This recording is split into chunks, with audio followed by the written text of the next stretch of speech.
Hey there, it's Chris West again. Glad to see so many views of my first video, my introduction as to who I am and the 4 principles I stand behind. Today I'm going to look at the first principle, the one, common sense. I'm going to look in a little more detail of what I mean by that, but more importantly, what I think we need to do about it and how common sense can be implemented. So, the first thing that came to mind when I thought of common sense and how I wanted to use it in my campaign was this long-going debate over the past year or so about an outdoor swimming pool in Rexburg. Well, many of you who might think of Rexburg and a pool might laugh. Those of you that have been here a while, even those that have been here just through one winter, realize that this isn't exactly a Florida resort. We're far from it. An outdoor pool is impractical for Rexburg. Not only is it something that we would only use for 3 months out of the year and then have to pay taxes on it 12 months out of the year, it's just overall doesn't seem like something Rexburg needs. A giant water park that costs as much as it is. Outside resources have pitched that this pool is going to cost upwards of $12 million. I don't know Rexburg had that kind of money, and we don't. And overall, the investments that have been made or will be made in the way that they want to do this, it ultimately is just going to have so much runaround through various companies and land shares and all these things that Rexburg will never really own the property there over the life of maybe 30 years. And I have data to back that up as well. So that's what we have to look at right now. Does an outdoor pool really make sense for Rexburg? Yes, a pool would be great for Rexburg, but why can't we start with just a building with a lap pool in it and a shallow end? I guarantee it's going to be well used, and in a year's time, even charging it $5 per person, it could very well be paid off by the end of that year. I think it would be very much used over 12 months as opposed to 3 months an outdoor pool facility. Do I oppose anything outdoor? Absolutely not. The spray park, I know many families that enjoy the spray park and it gets well used. Of course, there isn't any revenue coming in from that, but I'm not opposed to an eventual expansion of a water park, so to say.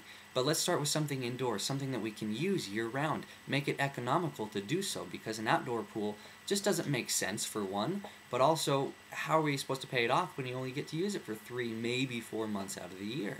That just does not work out. But as we make money from it, then we can grow on it. This pens off my being fiscally conservative. Don't spend money on things that we don't have the money for. Let's take a lesson from our grandparents and the way they did things half a century ago. Save for things. As we start to pay for things, then let's build it. You know, maybe we could have a water slide outside. But let's focus on some things inside. There's many things that we can do inside that we don't have to do outside. That's just one point of common sense there. Another common sense thing is there are a lot of people in current administrations and past administrations that are part of the good old boy club that want Rexburg to stay the way that it is. But I got news for you. It's not going to. Just recently, the university announced that the school was going to grow by 15,000 students each semester. About 13,000 or so right now. That's a big increase. And we can already see in the almost 10 years that it's been since Ricks College became BYU Idaho, it's grown substantially. They're running out of room for apartment complexes, having to build further outside of town. New businesses have come in. There's been growth in Rexburg. Growth is a good thing. As long as it has the control and the city council and knows what's going on with things, growth is a good thing. Rexburg's going to grow. We need to make sure that we don't curb that growth, because any economic growth is a good thing for Rexburg, as long as, of course, we have the certain control and things, that things aren't going out of control. But we need to respect that all businesses, small businesses have the opportunity to compete, and large businesses have the opportunity to make money as well. We can't curb things just because of personal investments. That I'm not part of the good old boy club that want Rexburg to stay the way it was 100 years ago. It's not going to. We can still enjoy this small town feeling as long as that we are smart about it. Use some common sense. Another thing that makes sense for me is road repair. Many hundreds of thousands of dollars is budgeted towards road repair. If we all step back and think about it, how much road repair have we actually seen? Not only have we seen it happen at odd times and in weird shapes that they've done things, but overall, it doesn't quite seem that the money's going. Where's this money going to? I'd like to find out where this money's going to. Many of us can see around town roads that need repair, roads that need to take place in order for this city to grow and to be able to make sense. Common sense says we need to have good roads. We can go to other towns around nearby that have better roads than Rexburg does, and they have less money than we do. That doesn't make much sense. We need to make sure that we have the right money going to road repair and it's actually being done. Another thing to think about is just that goes along with the wasteful spending of Rexburg.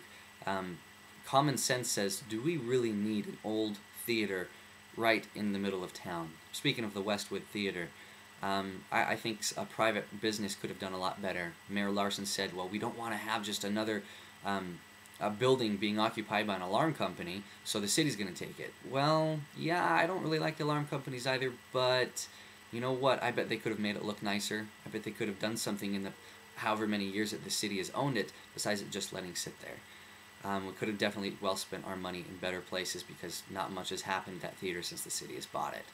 Just another hole owned by the city. I think that there can be some common sense. We got some buildings that are opening up, the junior high and the high school, in the next year. What's going to happen with those?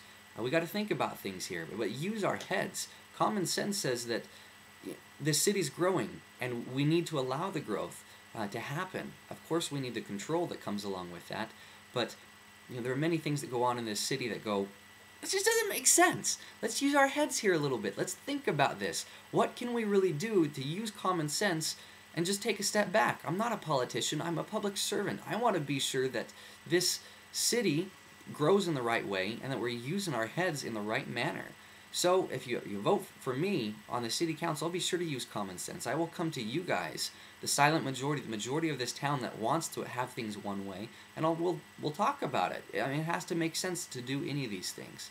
So as I get on the city council, even through my campaign, I'll be sure to use common sense and with the right facts and figures, and be able to really think about these things and go, does this really make sense? Because I think a lot of common sense is needed in Rexburg. Thanks for looking at my videos and commenting. A few people have emailed. Please feel free to email more. Again, here's my email address right here, and then over here you can see my phone number, but as well you can see all the other videos that are right along here that you can go ahead and see any more of those. So I look forward to making more videos and answering any other questions that you might have. Thanks.